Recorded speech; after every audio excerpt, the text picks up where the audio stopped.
Hey, it's that time. I got some things to rant about. I got a great group of folks to rant with, so it's time for Connect This. I'm excited. We sold this show as having Kim McKinley, but we upgraded her, and I can say that because she probably won't be watching it. That's great. Kim stranded herself somewhere without internet access, and so we asked Heather Gold, the Vice President of External Affairs for Mears Group Broadband Division, to step in. Heather, wonderful to have you back.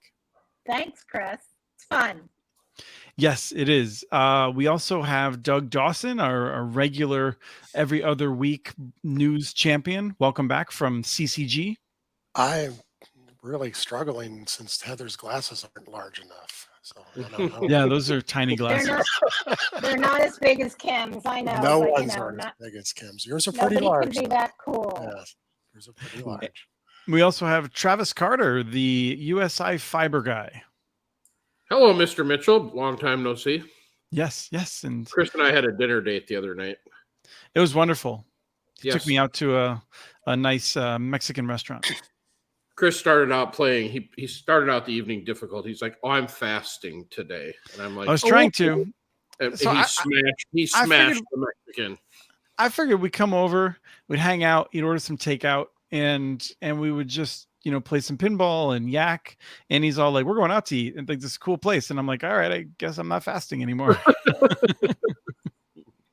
It was great. Of course, like everywhere else you go, Travis knew people there. And let me tell you, if you want to know how to order food, watch Travis, because he's a pro of figuring out what the best food is at any place. Well, remember, Chris, I have to get my 10,000 calories a day, or I'm a bear, right? I mean, so Does that mean yeah, I've got 53 years of eating. I mean, this is my jam. A little internet and food. So. Oh, I love that.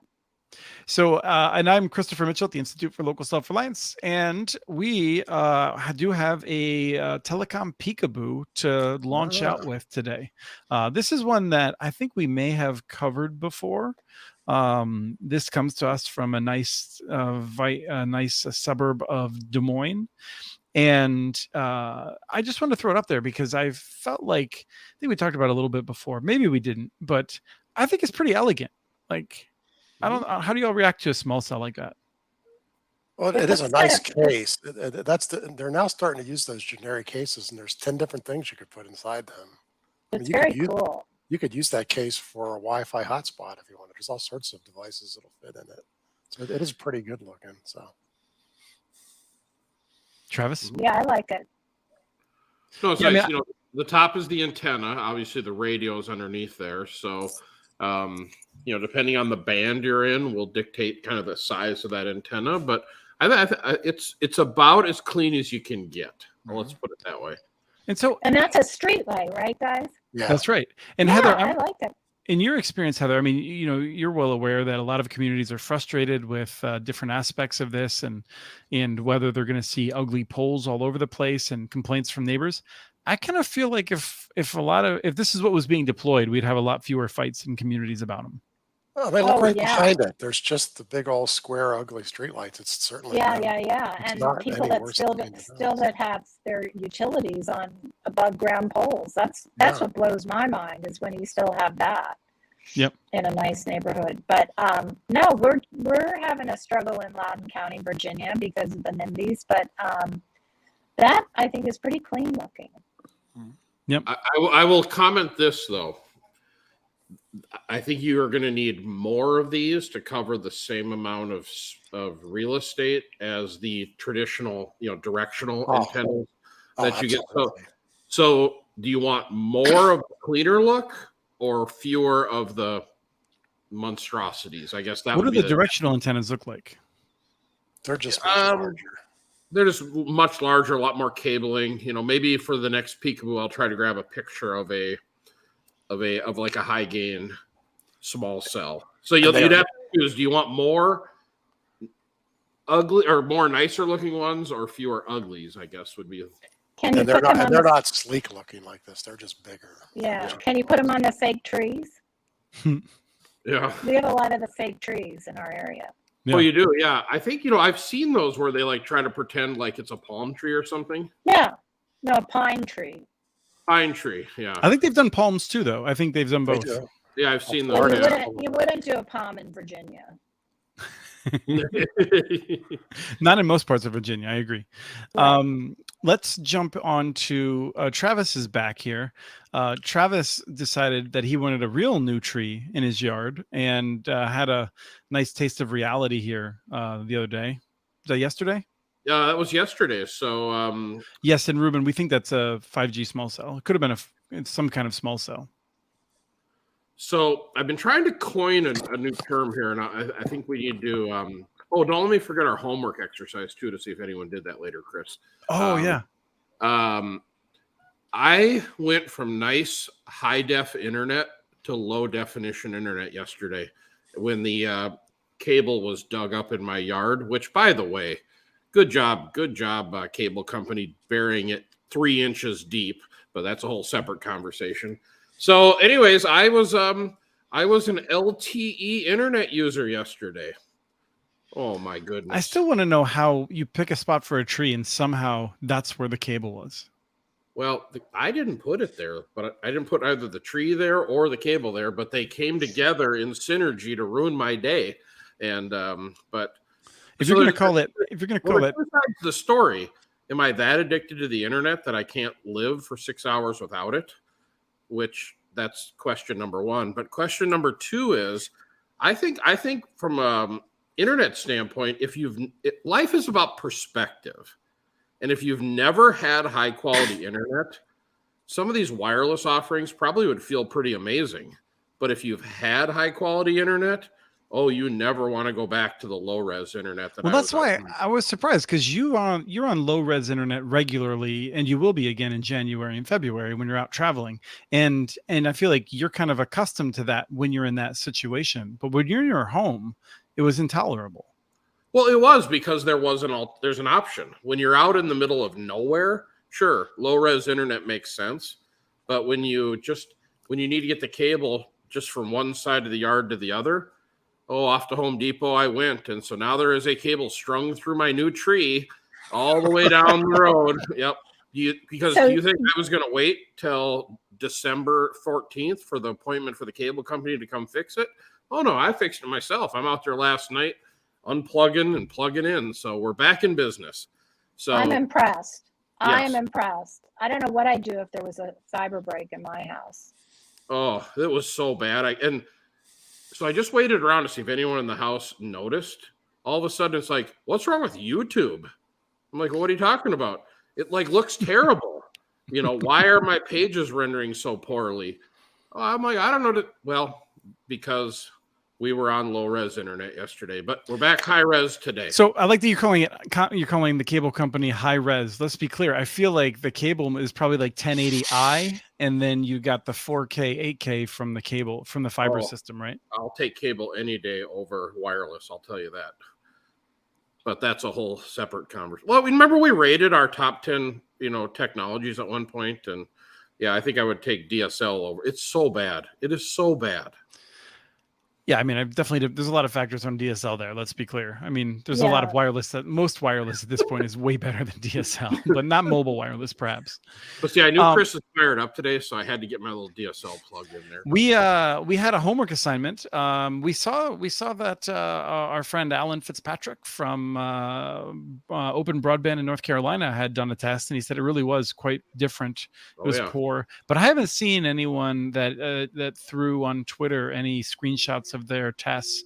I didn't do it because I still haven't fixed the problem where I'm sitting here. I actually have a real bottleneck somewhere in my network that constrains the download speed, and so my tests would not be all that useful from here, and I was too lazy to go to the access point. You have a bottleneck in your home. I don't know what's going on. I get 50 megs down, 50 megs up from my desktop, and I'm supposed to have, and I get a gigabit elsewhere in the network down. And so there's something going on here, and because I get that 50 megs up, that's all I care about. So it's good enough to fix it. So it's the lead walls. That's what it is. Everything's wired. I have at this point 30 or 40 Cat 5e and Cat 6 cables. You're getting 50 on a wired connection. Yeah. Wow, there is something definitely wrong. Yeah. Wow. What do you think, Yeah, Doug? Travis will be over to help you if you. No, I bet you the give him end. dinner. I bet you. I have it tone and trace. I just haven't set it up to figure out what's going on. He's got it wired wrong. 100 megabit half duplex to Chris's office. So, yeah, I didn't do the test because I'm on Wi-Fi and I'm at the far end of a long, skinny house and 3 floors above the modem. It does not work well in my office. Yeah. So let's move on to a couple of stories before we ask Travis to regale us with the latest Tirana update from his personal install. And this is something that I think is welcome news to all of us. The Senate, I believe it is being carried by, I forget who the Republican sponsor is, but now who's the Virginia senator that's carrying this bill, Heather, to remove the taxes? Well, we don't have any Republicans and senators. No, you've got the Democratic, the guy who was the vice president candidate. What's his name? Oh, Tim Kaine. Maybe I'm wrong then. Who's sponsoring this bill? Oh, my brain shuts down at the wrong times. Our 2 senators are Tim Kaine. Yeah. And now I'm having a senior moment. This is a great show. Killing it. Anyway, someone from Virginia. Yeah. He's on the Intelligence Committee. They sponsored a bill which they promised to do to reverse the taxation of the broadband grants. That was a just brilliant hosting way of getting into the key things here. The broadband grants are taxable because of the Republican tax bill in 2017, I want to say. They took the authority away from the IRS to determine whether or not to tax things like broadband grants and said, yes, we will raise taxes on broadband companies. And now the broadband companies are like, this isn't cool. I mean, actually, people like Mike Romano have been fighting it forever, but finally there's getting some attention that it is really dumb to take back 20 cents on every dollar that they spend on broadband expansion to private companies. So Doug, I was curious if you had a reaction to this. I always like going to you first on these things. Well, they always forget something. So, okay, great. They're taking 4 programs. I looked it up. It is Kaine. But the other senator is Mark Warner. Yeah. Warner is who I thought it was. I thought, yeah. So I'm totally mixed up. But Warner, I think, is carrying it also. Kaine, yeah. But it's like while they were doing that, why didn't they put state broadband grants non-taxable? They could do that. You mean for federal tax purposes? Yeah. Yes. And so they still didn't do that. So if you take a nice big, grant from your county or your state broadband fund, it's still going to be taxable. I was just surprised. That's what I wanted to talk about. Most of those grants come from federal money too. So then it should be federal, anything funded by federal money rather than. I read the legislation. Direct. Yes, it's just 4 specific programs that are being talked about. And that was my reaction. It's Why would you do this? ARPA from federal. It is, and it is not the CARES Act. The CARES Act is not included. Right. And what about BEAD going forward? Well, that's from IIJA. Yeah, that'll be covered. So to be very clear, because I was talking over people a little bit, I got to work on this.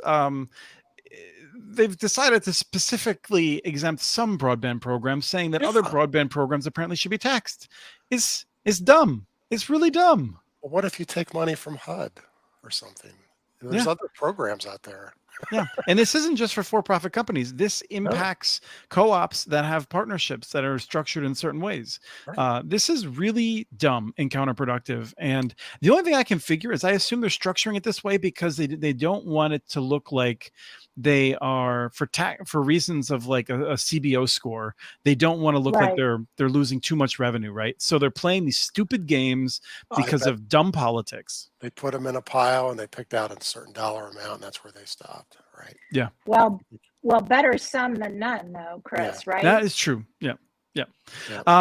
So that I just want to get that out there that something is moving forward, but. We could do better. We have some comments here. Thank you. Our Minnesota fan says that it looks like Mediacom did all right. This is for the streaming on Amazon for the football games. And CenturyLink is getting crushed when this is happening. So I feel like Juan saved that homework assignment. It was pretty impressive. All right, go Oh. Mediacom. And if I checked my chats, Rye was was telling me who that senator was like immediately, and I just didn't notice it. So. Rye knows. So, second story that again is going to be, I think, a pretty quick one. Wait, I think that's got to be a banner. Rye, there's your opportunity. Rye knows. Let's run that across. Rhino. Yes, Rhino. Pound it. Hashtag. Jacksonport, Wisconsin. This came out just recently, a few hours ago. I saw the news thanks to the Keller Heckman Broadband Digest, which is a wonderful way to check in on broadband news. Jacksonport, Wisconsin will be voting on giving Frontier a huge handout.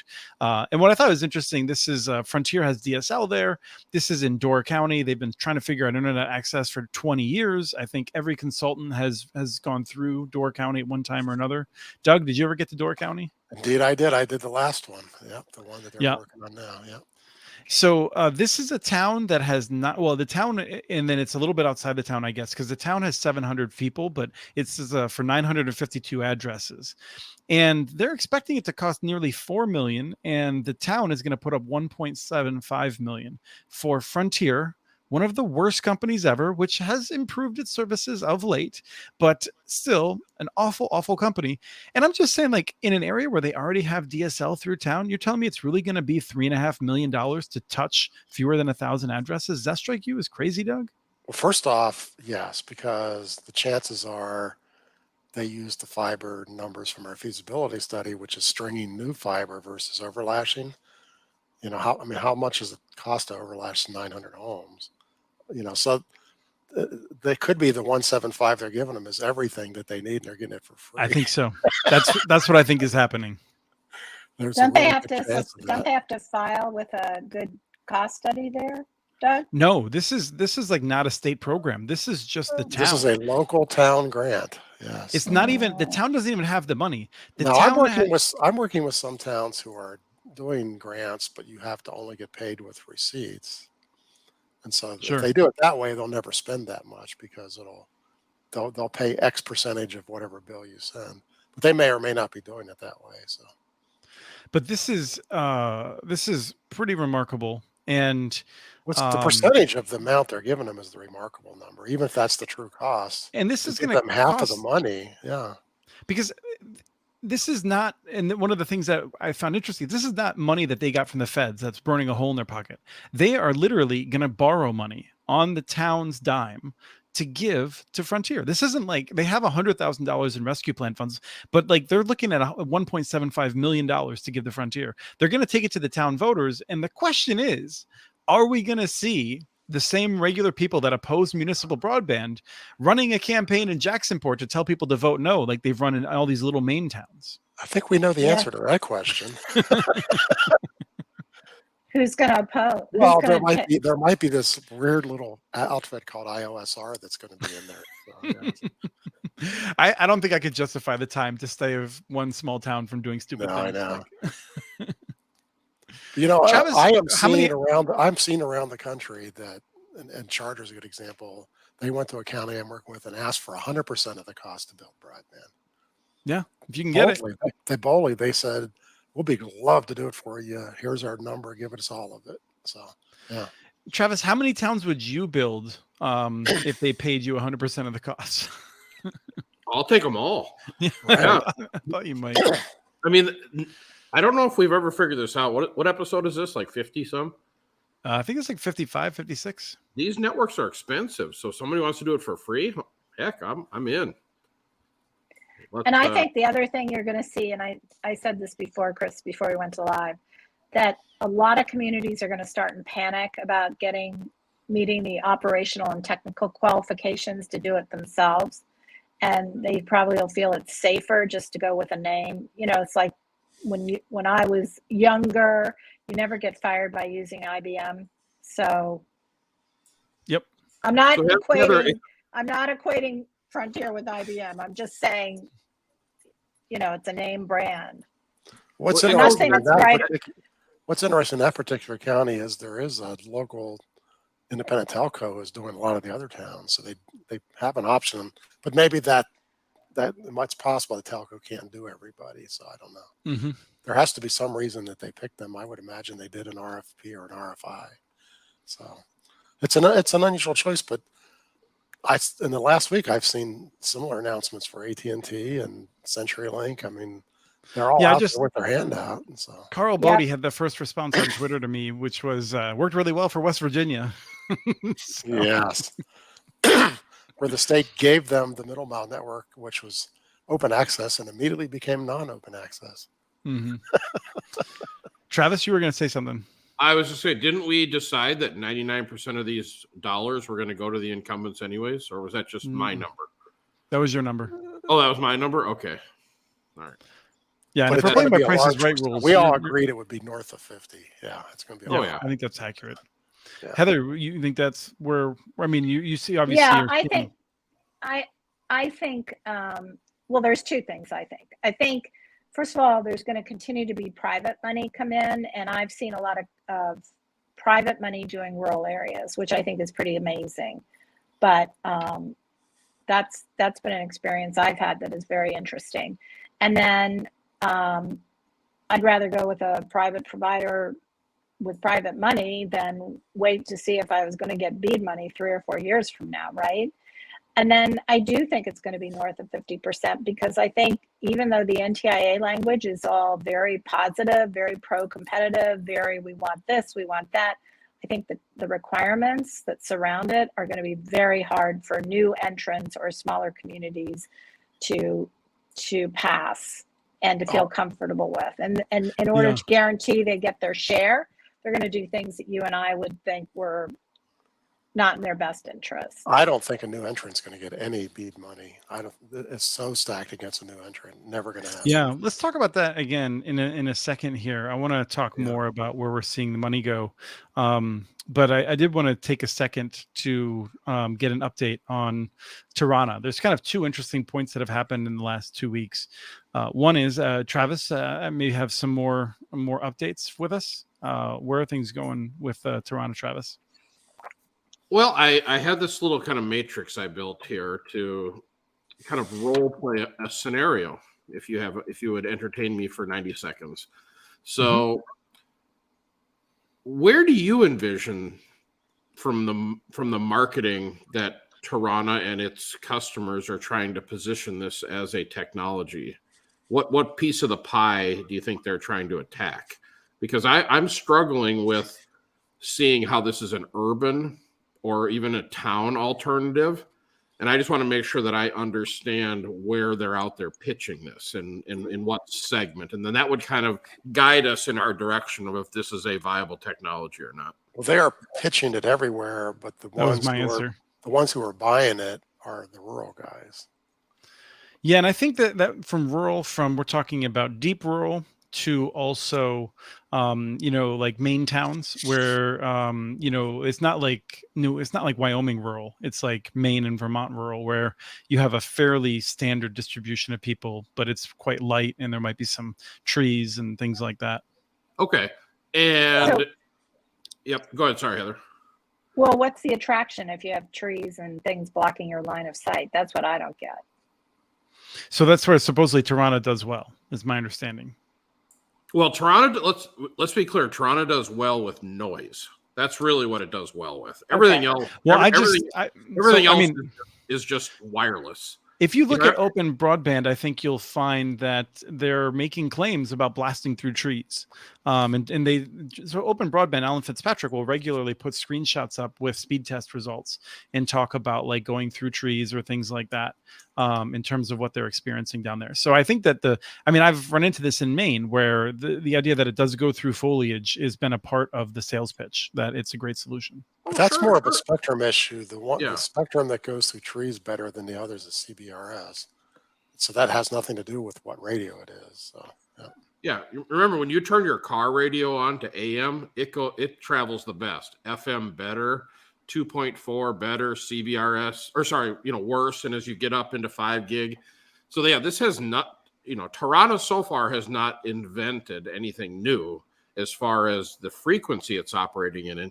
It has interesting noise mitigation, But when you overlay a financial component on it, this is where we get into is this a good technology? It really depends. And it depends on, can you make the math work? So if we take a 90-degree sector of rural area, what's your sense of, and again, I know it's a loaded question, but is there 100 customers potentially we're serving? Usually at max, yeah. Okay, so if we say 100, and but the it's best probably less, yeah. So. Well, let's hope it's 100 because my math falls apart real bad under 100. So, okay. And let's assume that we get, what do you think, we could get half the people in these rural areas, or do we get more than half of them? If you're the best thing going, you'll get 50, 60%. Yeah. If you're the only option versus something else. And what do you think we need to charge? Just a gut feel. What would our monthly fee? Well, the big wisps who are talking about using this stuff charge $100. That's what I was thinking. Yeah. Oh, okay. Well, okay. Now see, this is where the depends comes in. If we're competing against $50, cable, DSL, T-Mobile, AT&T, and all the other providers, then you make no money. No, this is where I mean, I think I support WISPA and what they do in advocating for their members, but this is where I feel like the talking points they bounce into each other, because they want to talk about how they can do fast speeds, and they want to talk how it's lower cost to deploy. They very rarely talk about what their members are actually charging homeowners, because when we look at it, we're talking about $75 for 25.3 is very common right now, and getting faster than that, you're looking at usually more than $100, with some exceptions, but usually it's a pretty premium price. Yeah. Because this is a premium technology. I mean, it is expensive. The equipment is nice, though. I mean, I'll give them that. This is not your $90 Ubiquity stuff. But is it any nicer than any of the other high-dollar stuff? Not really. It does well with noise. The question is, how much noise do you have out there? But it has all the same intrinsic problems that 5 gigahertz has. So is it a game changer? I'm not seeing it, quite frankly. And you really don't see a business case for it at $50 a month of ARPU. Okay, so the best I can tell is if we assume that the hardware will last, let's just say 4 years. We're going to finance our money at 4 years. I even put it at 8% because who knows how much we're paying for money here next year. So I went a little high on the interest rate. All in before you have your cost is right around $45 per month per subscriber. So if we're charging $50, I don't know, are we going to do something for $5? Better hope something doesn't go wrong. Yeah. But if we're charging $100 and there's an opportunity. So is this going to replace cable and fiber and everything in there? Heck no. Not a chance. Unless you want poor low res broadband in an urban area. Well, it's probably not going to do any better at your house than the FWA you were getting on your cellular, right? No, and actually it'll do worse because we're too high a frequency and we have too low power. And the cellular doesn't have the interference, right? Oh yeah. Oh, can you imagine having a clean spectrum like that? I mean, this is where CBRS was a great idea, poorly implemented from my perspective. Giving people 10 megahertz slices of spectrum, and people that could pay for it could get a lot more spectrum. I mean, it was set up to fail for the small guys. I have yet to see one of these programs really do well for WISPs other than 5 gigahertz, and everyone's fighting in there. I'm not sure how they make the argument for any kind of funding when you start into the affordability aspects of it. I mean, it isn't going to solve the digital divide if they have to charge $100 a month to be competitive, right? Yeah. Well, so who are they appealing to? Let's expand on that point, because you do realize that a lot of the RDOF winners are charging $100, because RDOF was an auction. They didn't ask you any of those questions. There were a lot of things. Well, I think $100 is within that. I think that falls within the 2 standard deviations, like cost isn't there like a requirement that their prices fall within, like, this is where you get into like the stuff that I don't know about. Very few people get into the weeds here, but their pricing, it is constrained, but it is constrained to a ridiculous amount. No, it's constrained to urban broadband prices, but 2 standard deviations of the average urban standard broadband Comcast prices. charges $92 if you get their raw price. So Right. they're easily within that margin. 92, right. Travis, they're getting there. Well, that's the thing. I mean, this all depends. I mean, to Doug's point, if you have $100 monthly ARPU, you got some dollars to play with. If you're competing for $50, let's be clear. This is why they are so vehement that fiber's not needed, because they know that they're screwed if fiber comes out there and starts charging people $50-$60 a month for gigabit access, or for 100 megabit, 300 megabit. That's what we're seeing from the electric co-ops generally, right. is those sort of like because they can make those numbers work. No, so this is their big cry to become a monopoly, and they're not going to right. And go ahead, Heather. And I'm just really concerned. I know you guys say, well, the RDOF rules hasn't kept them from charging that much, but I do not think this is going to pass the smell test with the money that's coming out now. And I just can't imagine county commissioners or small towns saying, "Oh yeah, charge us $100 a month." That's I think affordable. I mean, this is where we'll see what happens, because this is where it'll start to get confusing for people, right? Because in some of these areas, it will be the cost of fiber will exceed the threshold that states set. States will set the threshold at which you can use a wireless technology rather than fiber. And in those areas, the money will go out. And I don't think there's any sort of consideration for what the cost will be. And I think at the end of the day, the county administrators will be upset. But like people in New York State were upset. But did we ever hear them in the news? Like the people who were left behind in New York State? No, we didn't hear much from them. And there were a lot of them. So you want to hear my theory on how, if I was doing this? So if we were running Chris Mitchell broadband in small town America, right? You got a mouse in your pocket? Yep. If we were running that, I would be running fiber in the town center. I would and generating reliable, easy to maintain technology, and I would run some sort of wireless technology out to these rural properties, because what people don't talk about, and I don't know if they do, Doug, where you talk about, is the ongoing maintenance of these fiber networks in rural areas. Oh my, it's expensive. When you're out there, and if you get something dug up and you have to locate your utilities, and it's very, very, very expensive. So actually, I would lose money on the wireless side and make money in the town center, and I would have price synergy across the products. That's what I would do, and try to keep the competition out. Described a lot of business plans. Yeah, that's all I would do. I wouldn't run. It would be unless I had owned the poles, or I was some kind of monopoly like the power company, and I already had crews, lines people that could go out and fix things. But if you're just a small independent ISP of, let's say, the four of us running it, the last thing we want to do is wire up Billy Bob's farm 18 miles out of town with fiber and then maintain that fiber plant the whole time. I'll do it, because we'll do it. We're going to send Heather to fix it. It's fine. That's right. I want you guys to have a big picture of me out there with a backhoe. Yeah. I like Ruben's comment that this is something to be used as you build out. Yeah, but that doesn't match the current programs. You can't do it. You can't do a two-step in these current grants. It's just not there. But it's not clear to me that's Doug. So this is what I'm confused about, right? Like, I feel like the BEAD was written by people often that don't have as much of a grasp on the technology as y'all do. I think I may have a better grasp than some of them, but it's people that were trying to do the right thing. The question is, if a state does give money to someone using Tirana in the rural areas, what happens after 5 years? What happens when they have to replace it? Yeah, because the idea of this program is that we're not going to give money again because we're building these future-proof networks. But the states are going to be able to ignore the future-proof requirement in areas where there's any significant costs. But are all these business models flawed where there's not enough ARPU to maintain them?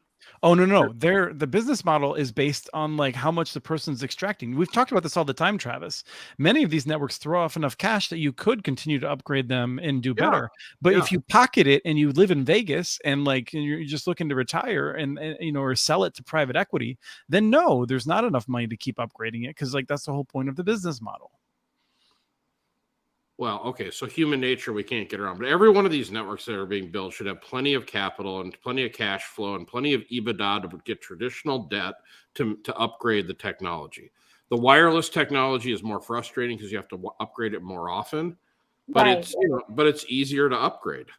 And I'm surprised we shouldn't need to go back to the taxpayers and get more money over and over and over and over again for this stuff. I mean, Well, if we've done it. We've already done it for years.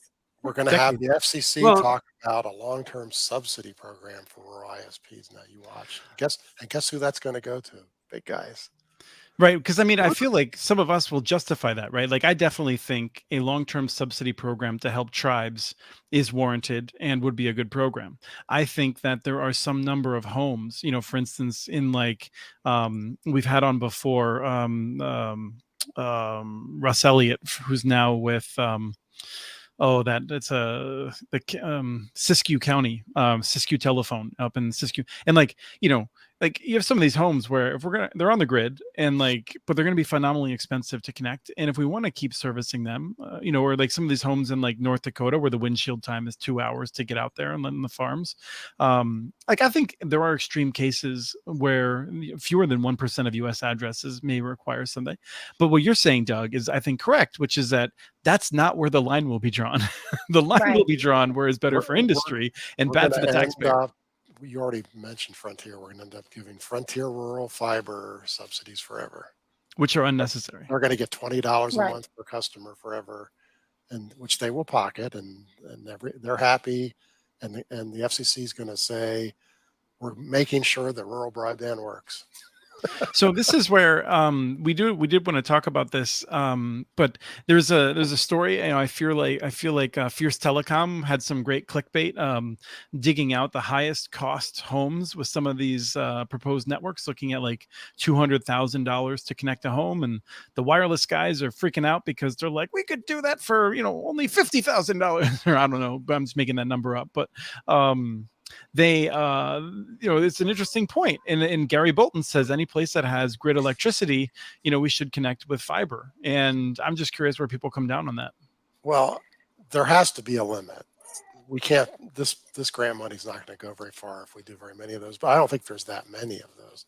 The big expensive one was in Alaska, and the wireless guys might find out that it costs just as much to do wireless if no house has view to another house.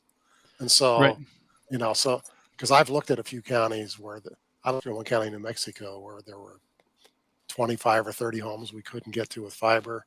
It cost as much to get to them with wireless as it would have been to build the fiber. But that's also where, in my mind, that's low Earth orbit. But Heather, what do you say to that? Yes, that is low Earth orbit. Yes. I think, well, obviously somebody like a John Chambers, who's speaking next week on Fiber for Breakfast, is claiming that there's more than enough money to connect every home with fiber. And, he spent a lot of time looking at this, and maybe there does have to be, instead of favoring the traditional incumbents, we start and favor the co-op incumbents. I mean, if they've done it for rural America, maybe we just need to push them. Not all of them are ready to jump into telecom, but we need to push them to do it. If that's the solution, if we can get, I agree, if we can get power to every home, then we should be able to get telecom to every home. And actually, I've been in parts of North Carolina. I had a member when I was at FBA who had fiber to every home up a mountain that didn't have electricity to every home. I mean, a lot of them were off the grid and using generators, but boy, they found a way to bring that fiber up the mountain. So I think we just have to be creative about this, and remember that the difference is you're building it once, and we have to be willing to invest. Why should somebody that lives in a rural area be discriminated against because we can't solve the problem? I think we have to be trying to think about how to solve the problem rather than saying it can't be done. That's before you jump in, Doug, this is something Travis and I have talked about, which is Ruben, I agree with that. And here's the thing: if somebody builds $1 million home, they should pay to bring the line in. And so, but what Travis and I had talked about, I mean, like in Minnesota, in Lake Country, it's not that clear because you have a bunch of second homes or third homes, cabins for for rich lawyers or others. Not everyone that has a cabin is certainly a rich lawyer in Minnesota or Wisconsin or Michigan, a bunch of other places. But like, nonetheless, like they're right next to the retired couple who lives in that home. And so there's an interesting question as to like how one covers that. And is there an income equity portion to it? And I agree with that. If you live in $1 million home, you've got to pay more for your, I mean, it's just like you'd pay more for your electricity, right? If you're in $1 million home. Mm-hmm. This all boils down to, because you said it earlier, Chris, it boils down to how they're going to define who's high cost. And no one has said anything about that yet. Because if they, you start needing grants in the range of $3,000 a passing. Anything north of that, you start really thinking about needing some help. And I have studied tons of places recently that are 15, 20, 30. The highest one I've looked at is 60,000. That's still not that 200. But, how far up are you going to go in that high cost thing? Because I don't know that John Chambers' numbers includes those places. And the problem is when you get above about 20,000 per passing, even a 75% grant from BEAD doesn't look like enough to me. That's right. But that's where the point of the electric co-ops, I think, is that we're not building networks for even 10,000 people. You're talking about 60, 80, 100,000 meters where you can average it in differently. And so I think John Chambers is absolutely correct if we would embrace his and my model of let's just focus on the co-ops and those, but we're not going to do that, unfortunately. Well, but we there's might the do country it where there's not co-ops. There's one tiny co-op in West Virginia.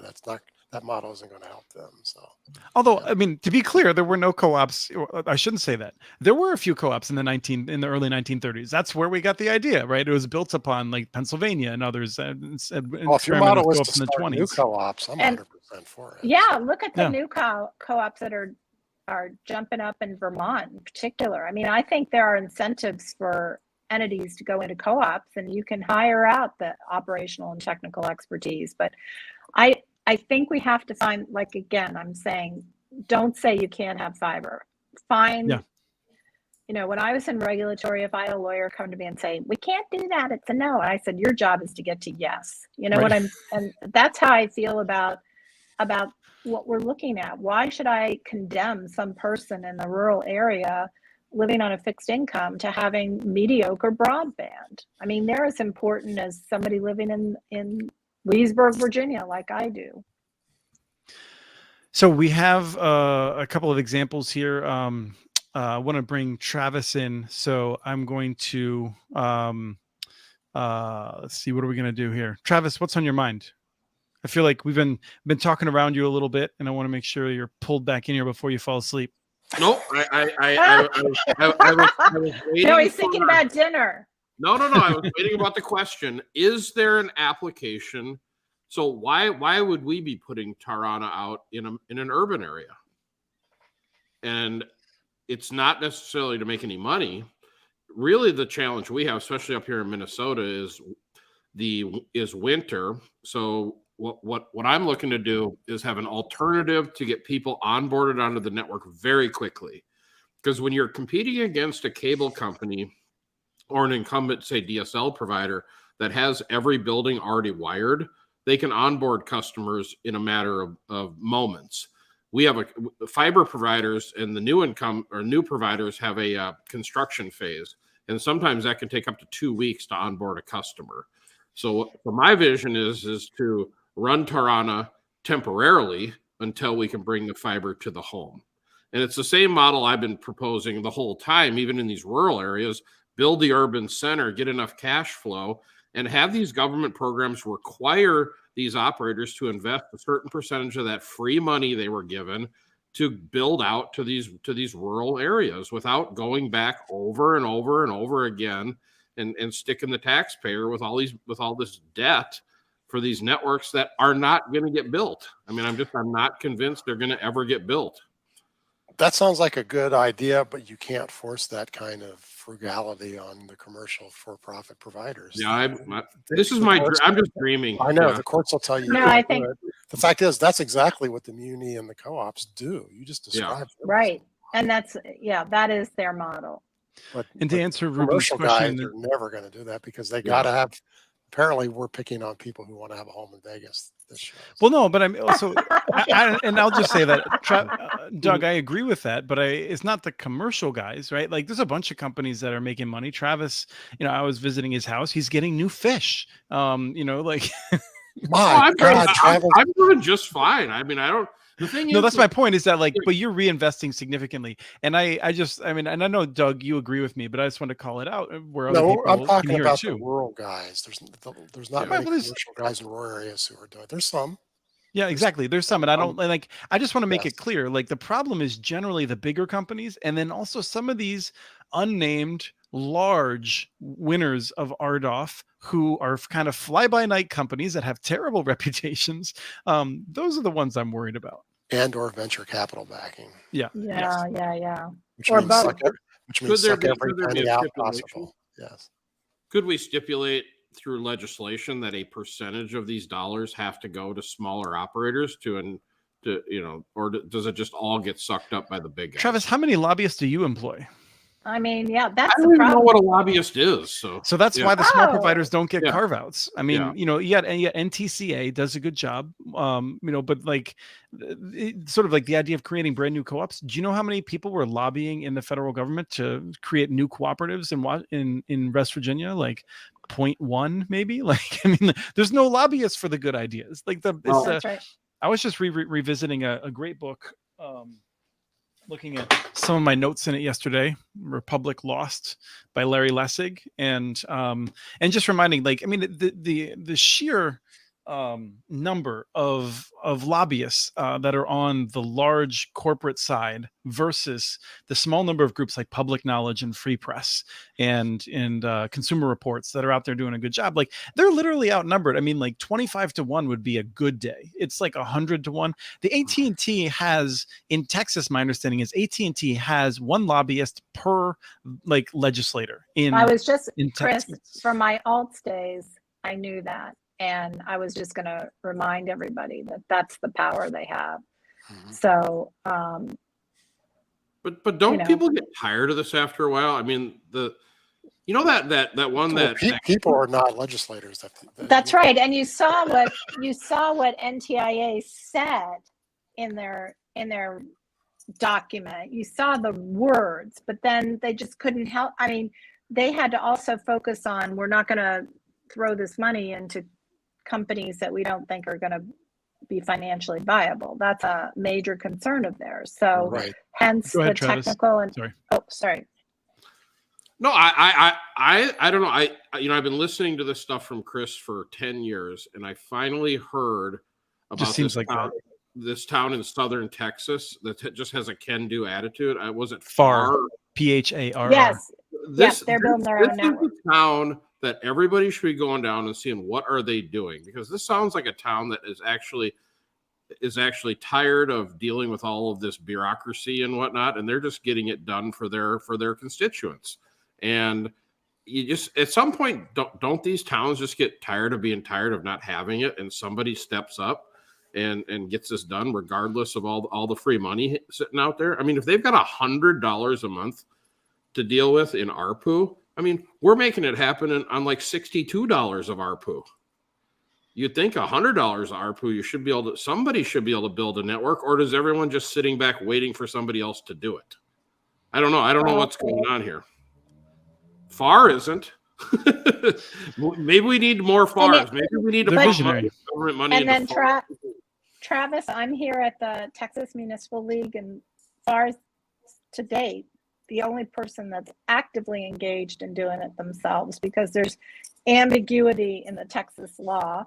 Okay. And so who wants to stick their neck out and find out they invested money they can't use? Well, I mean, they could pass a law, they could make it illegal for them to be doing what they're doing. In Texas, they could. It's not against Texas. It could be the whole Wilson, North Carolina scene all over again. And Heather, I just wanted to mildly amend what you wrote, because yes, I've seen this dynamic in many Texas towns where they're afraid of the existing law. Right. But Mont Belvieu did do it before FAR Texas, and there's a couple of others, like Lucas, Texas lost the referendum. They were looking at it, and there's a bunch of places that are watching FAR pretty closely, and I'm really curious to see how many of them change their minds. Well, Move forward. I think it's very interesting. Apparently it's not a black and white situation here in Texas. So No, it's not. And that's where this gets back to your brilliant point, Heather. And I've heard it from you before, which is, you get lawyers who think their job is to say no to everything, but their job is to say, yes, if you do it this way, we can get it done. right.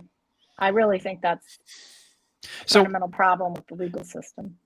Heather, I think you brought up maybe the senators who are complaining about the rules. They're upset about NTIA and how they wrote them. Doug, you wrote about it in a post on September 28th, lobbying the BEAD rules, and you noted exactly what I was thinking as I read that, which is, they seem to have a big problem with the rules that the big companies don't like, but they don't say anything about the letter of credit that's killing the small companies. Oh, I know. Isn't that awful?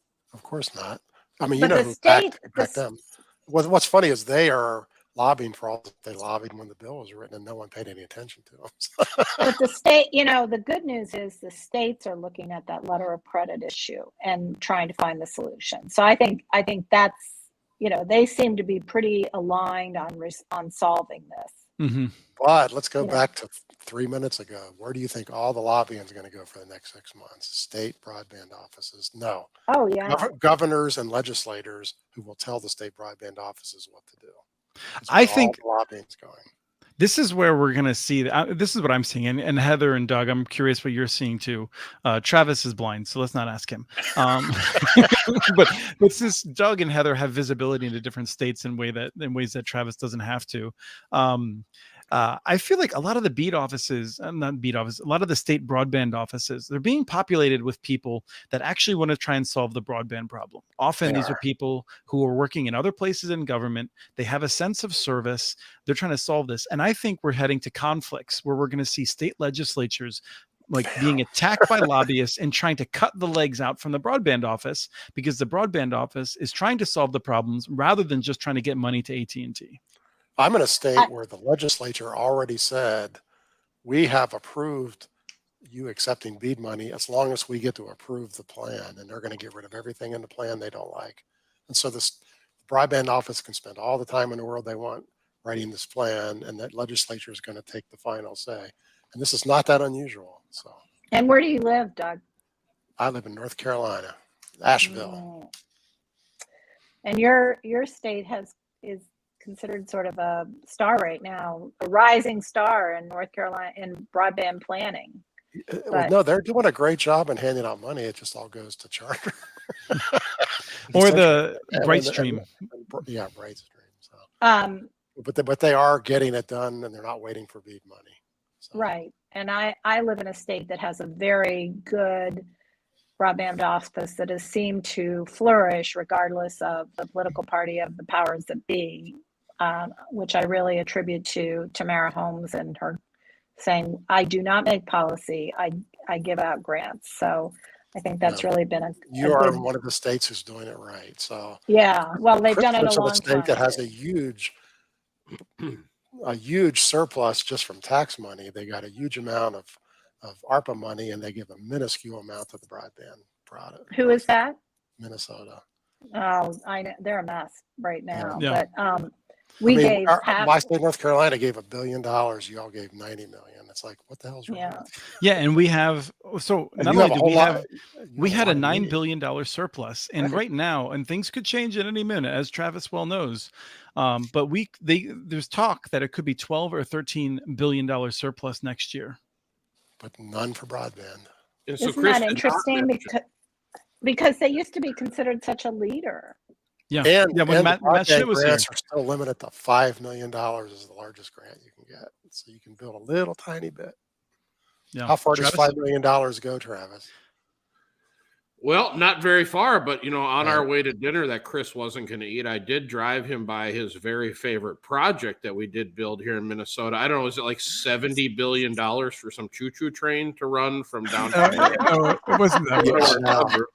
Is it up to 70 billion yet, or what? It is like 2.7 billion. I guess 2.7 billion for a choo-choo train. So, and let's be clear, I have not been a fan of this project for many years. Oh, you haven't? Oh, you've changed your opinion, I thought. No, I haven't changed my opinion. I'm the one that's texting you with the latest outrage. But I do want to sneak something in here that is real issue for the small operator. The letter of credit is one thing, but the interest rate issues that are going on is a huge deal. And to the point that we've even pared back our 2023 build plans just because of the tremendous increase in the interest rates. So do I have to send you my address for the priority? We're not at the top yet. I keep this is something that's real, that's really affecting people today, especially those folks that are on variable rate like we are. And how are these folks, the small guys, going to raise their matching funds at those kind of interest rates? If Elon Musk can't even do it. Well, what you got to remember is the high interest rates. You think banks would loan more because they make more. That's when they stop lending. They don't. It's interesting you bring that up. They don't make loans with the higher amounts. Yeah. We met with our lenders, and they're not taking any risks right now. They're staying right down the fairway. So if you're a new entrant in here and you're coming in thinking you're going to do it with debt, you better bring a lot of equity. And in my mind, this brings a real opportunity for somebody that's an experienced operator to sort of build a new consultancy where they'll go in and help these communities by being their operator with sort of a build to own type of scenario, so that they can eventually have, after they're trained, take back their network if that's where they want to be. I mean, I don't know. What do you guys think? I think it's a great plan. Yeah, all you need to do is find 100 really experienced people you could trust to do that. Yep. Heather, help me understand that model, and I will. How are you saying it would work? So I think what you do is you go into hire Chris Mitchell. You hire Chris Mitchell and you hire Travis, and you go in and say, we're experienced in operating telecom networks, and for a certain fee, you get the grant money and we'll operate it and train for a fee, right? You have to make money too, your people, so that they can eventually step in and run the network. All right. Isn't that sort of I like the idea, but let me play the other side of it. Hold on one second, Travis. Before you play the other side, Heather, who are you going to ask about? Isn't that sort of what Utopia is doing in some of these markets? I think kind of Fujitsu's doing this. Fujitsu's doing that. I'm talking about somebody that has an operator history, Right. No, I'm just saying that, like, in terms of that, like, if one wanted to look at that. So, Travis, what's the other side? Well, I think the other side is because greed comes into play for a lot of people here. So if you're a competent operator, that's why you hire me. And businesses are trading at 25 to 30 times EBITDA out there. The last thing you want to do is come in and teach a town how to fish. You want to come in, build a network, get it EBITDA positive, and then sell it off to private equity. That's what Kim and Doug are positing, though, is that we're talking about people who don't want to do that, right? Like people like you, Travis, who are interested in this. There's lots of people out there. I mean, are there lots of people? Because I would argue that there are not lots of people, because there would be lots of networks right now. But there are, and like that's the thing is that, I mean, like, if not all of these people are great at coming on shows, but there's like 10 or 20 people that, and I know alone in different states who are doing versions of this, who are in it because they love it.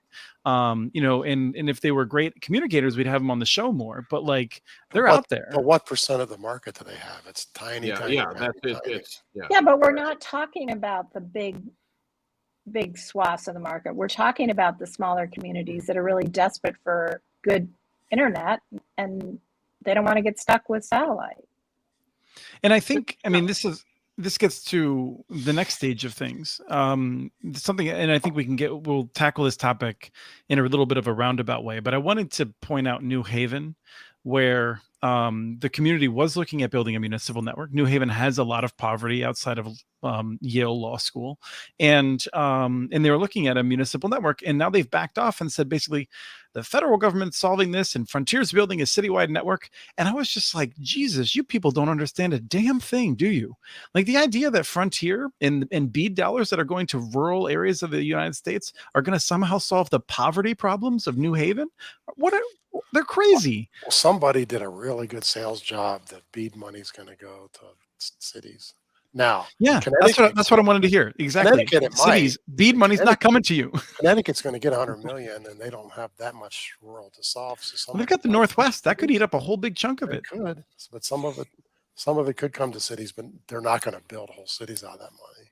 Well, I think if it comes to cities, it's going to be for supplemental support for incumbents that will do some kind of big Wi-Fi push.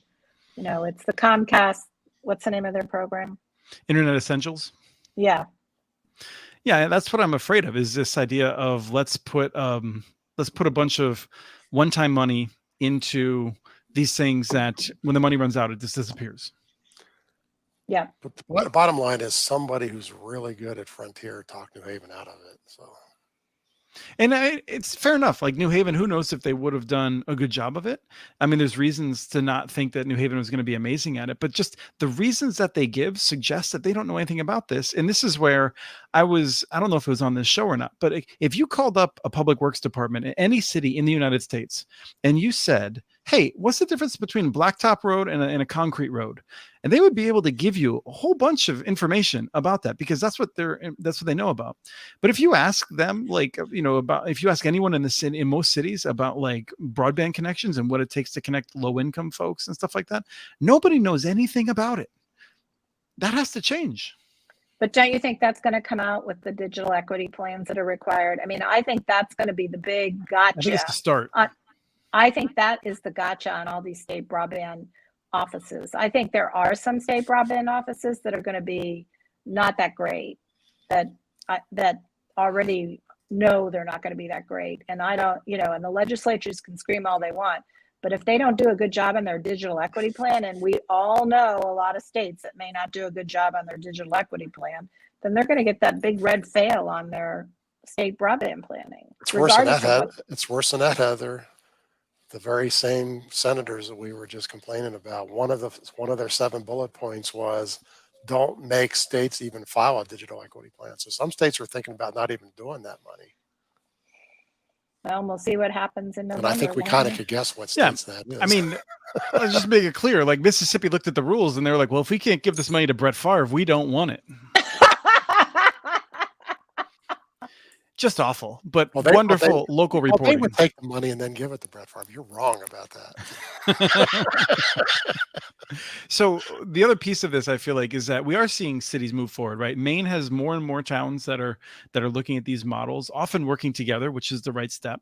Lexington, nice. Tennessee just announced. I feel like there's a ton in Tennessee that could be moving forward soon. Glenwood Springs is expanding. They were the original municipal network in Colorado. They had a public-private partnership approach that didn't really work out with wireless, but there's a lot of cities moving forward. There's a lot of rescue plans moving. We haven't seen the end of this yet. Like there's still a lot of moving pieces, I feel like. And I think it's great, Chris, because one of the things I'm interested in really making the state broadband offices, and if that doesn't work, making the communities themselves understand, is this whole concept of clustering.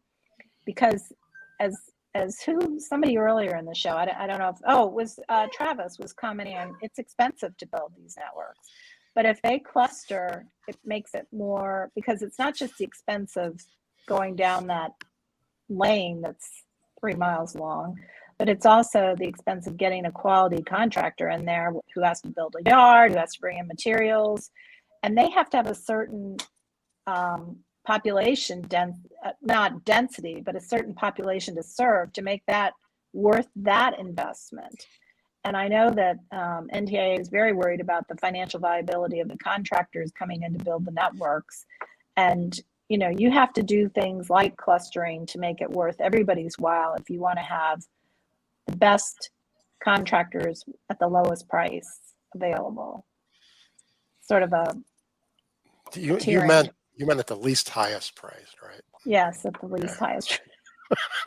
At the most reasonable. Right, we were following you. That's where I do worry a bit about the large contractors, the large companies being too involved in all this. But like, we can only solve so many problems at one time, I guess. Like, it's not going to be ILSR's like dream solution 5 years from now. No. And you'd be amazed at how few large nationwide contractors there are. There aren't. There aren't as They They're subcontract amazing. out like crazy. Yeah. And this is one of the reasons Everybody home prices have subs. gone up, I think. Like it used to be that like we had tons of, and this is outside my expertise, but my understanding is, contracting used to be this thing that was like that was very decentralized, and frankly, that's what we want. And it's been rolled up over the years in a variety of ways. But And it's this is not one of the really. reasons. It's rolled up in landing the big jobs, but the crews are all still little standalone pockets. Yeah, a lot of Here's the interesting thing to consider. For the last 3 years, all of the subs who work for Verizon are just completely fed up. I mean, they've all been organizing, and I think they're going to pop over. They might all just abandon them. Oh, that would be amazing if Verizon can't find people to work. They have abused them massively. They forced them into, with all this inflation, forced them into taking old pay rates, and they're literally, some of them are losing money. And so it's going to be a real interesting. They're going to jump over to these projects. Well, with all the demand and CWA had already been active for the past few years. I got to think CWA is trying to figure out not just how to get these requirements into law, but also how to try to like get more members. Mm-hmm. Yeah. There's a lot of moving parts. So we're never going to run out of this show. One other thing, Alabama Travis, had 55 is nothing, man. We're going for 555, buddy. Yeah, no. I think it's interesting. We're going to be talking about the seventh once in a lifetime amount of money at this broadband thing. The trouble is, it's show 500. We're going to go. Travis, tell us a little more about your Toronto trial. and we'll still be talking about how urban areas get nothing. Right. 82% of Americans live in the cities, and we don't even get a nickel of help. So, we got to do it. Well, to be clear, the rescue plan gave a lot of money to cities, and some cities are using it in intelligent ways. It's the city's decisions. It's the city of Minneapolis, which is deciding fire trucks instead of broadband. Yeah. Didn't it just go into the general budget? Well, the question is, yeah. And the question is, so I mean, so in St. Paul, some of the money went to actually offering basketball leagues without any registration fee, and that's pretty cool. Like they saw that. I think there's like 30% jump in participation among youth. Like that's okay. That's cool, and it doesn't take a lot of money. So there's some good things that the money's going into, but a lot of the cities, I feel like. And Travis, I think I made this point to you the other day. Like you look at this money and from a fiscally responsible point of view, I'm looking at the budget and being like, all right, where can we make one-time investments that will significantly lower our operating expenses down the road? And I just feel like that not enough people have that point of view. Mm-hmm. Nope. It's that business 101. Yeah. I didn't go to college, but I assume that's at least the first day. We were talking about cities, Travis, not business 101. The state of Alabama is putting a bunch of money into Middle Mile with these co-ops working together. I thought that was pretty cool. They really need it. North Alabama just has no Middle Mile, so they really need it. So.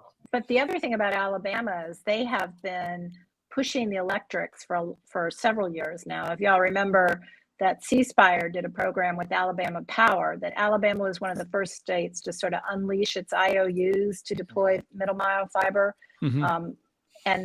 So the electric lobby, there's your word for the day, has been able to get a lot of positive things through the legislature that help broadband in Alabama. I think it's good model. Yes. So that's, I feel like I want to keep highlighting some of the good things we're seeing, but we are seeing a bunch of good results from the rescue plan dollars. And I'm curious to see whether if we find that even though much less of the rescue plan dollars was spent on broadband than the amount of money we're going to spend on BEAD, if the results are much better because of the flexibility that local governments and state governments. And I was just talking to someone where a state is making rescue plan dollars available for broadband projects, and a county is actually using its rescue plan dollars to match that money in partnership with another local entity that's bringing it in kind in a small match. And they're going to build fiber out to this rural area. And that's terrific because they have all this flexibility in terms of how they can do it. Heather's in a state where that's the model. That's how they're doing all their broadband is exactly. Well, Heather lives in a state. I mean, right now she's in Texas. Wow. Right. I live in a state. She lives in a state. And I have three providers into my house, but I don't live in a poor area. So Right. And Virginia is one I do want to, we've heard a lot of good things, both from ISPs that I trust and from other people who watch it. And I've been negligent to get back to the wonderful staff there in Virginia, but we were going to have them on a Community Broad Bits podcast interview soon. Yeah, they're great. You should. Tamara does a great job. So any last things before we cut it? I think it's going to be a lot longer coming than we anticipate. I mean, the fights are already bubbling up. God knows what the results of the election will do to some of the implementation, but the mapping looks already like it's going to be, I would use a word, but I know we're on a family hour. It looks like a real mess. So Our fan does like to watch this show with their family. Well, and along those lines, my last statement is there's a whole nother legislative session coming in spring where they can come and mess with the state broadband offices. It could get very ugly. So, yep. I have no statement. I appreciate everyone putting up a good fight. Heather, well done. Well done. Filling in here. it's always fun to sub for Kim.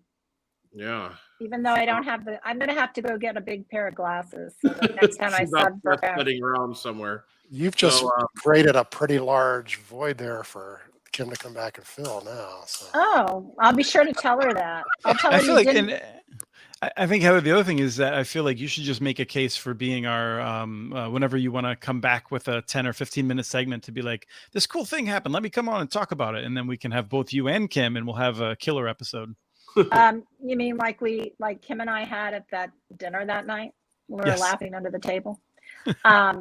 We'll have that would be blast. I'd love, Kim's one of my favorite people, so I'm honored to be taking her spot. But I would love to be on with her. She's great. And We get into trouble. let's not forget the fan of the show, Ruben. Good, wait. Ruben, Killing it in the chat. Yeah. Yeah, Taken Ruben, you've had over the great chat. questions. Yeah, no, we had a lot of, and then Juan for following up on that homework assignment with neighbors. That was terrific. Yes. Thank great, you. great folks in the chat per usual. Okay, We don't. I have to ask it because every episode, are we going triple or nothing on the FCC, Chris? It's a good question. I feel like we are expecting that in the next what is it, the 706 report, Doug? The FCC has to do a report on whether broadband is being expanded on a timely basis. And when they do that, I think we're expecting that they will increase the definition of broadband, which that's like a February, March kind of time frame. So I don't know that they can get 3 votes to do that, though. I mean, it will be the curious. FCC will continue to lag.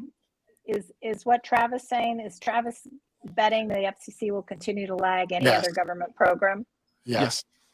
Well, so Pretty good bet, isn't it? year one, So I what's the whole point of looking like idiots? I mean, I don't get it.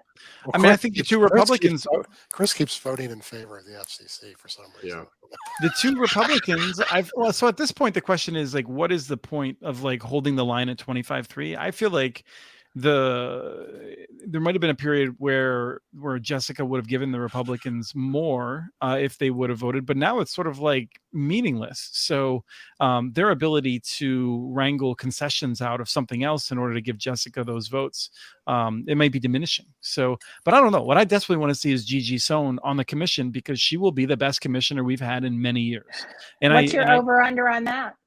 I'm not enough of a watcher, but I am ever hopeful. And Travis will bring out his drinking glass when I go on a rant, and I'm disappointed if she is not confirmed, because she is the kind of person that we need to have on the commission. And I would say that even if I didn't agree with her on many of the issues, but like, I wish we had people in the commission that cared as much as she does and did their work as hard as she does. Not to say anything negative about anyone on the commission, but I'm just saying, like, in general, a commission should have the kind of passion she'll bring to it. I wish that all of the federal regulatory agencies had that kind of people.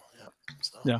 So Heather, whenever Chris is getting too calm and relaxed, I like to bring this up because it gets his blood pressure going. So, and I like to send him back to his wife a little on edge. So the problem is, so Travis, I mean, the thing is, we used to talk about wings a lot, but I hardly ever eat wings anymore. I saw healthy. your tactic Killing was me. amazing. All right, Doug. Heather, I got to come clean. So Chris comes over. He goes, I'm not eating tonight, which my first thought was, That's oh, not you what I don't want said. to buy wings. I see how it is. I You see took your it- game now. Travis, you took it personal. Oh, Well, no. I'm going to go out for Mexican tonight. Yes, it was. So no, I just thought it was funny. So yeah, so the whole thing is 25.3, and I'm hoping they go to 100 by 100, because to Ruben's point, that's the day we're going to release 100 megabit by 100 megabit. We're going to release 100 gig by 100 gig. I just saw Doug shake his head, but here's the thing. They will go to 100 by 100 if they wait 2 more years to do it, because by then the mid and upper splits will be far enough along that the big cable companies won't be fighting on it. They won't mind that. Maybe. Yep. Interesting. Yeah. Well, we'll see. Well done, guys. Thank you so much. Well done. Great Thank you all. evening. Stay tuned on the socials to find when the next show will be. But thank you, Heather. Thank you, Travis. Thank you, Doug. And this has been a wonderful episode of Connect This.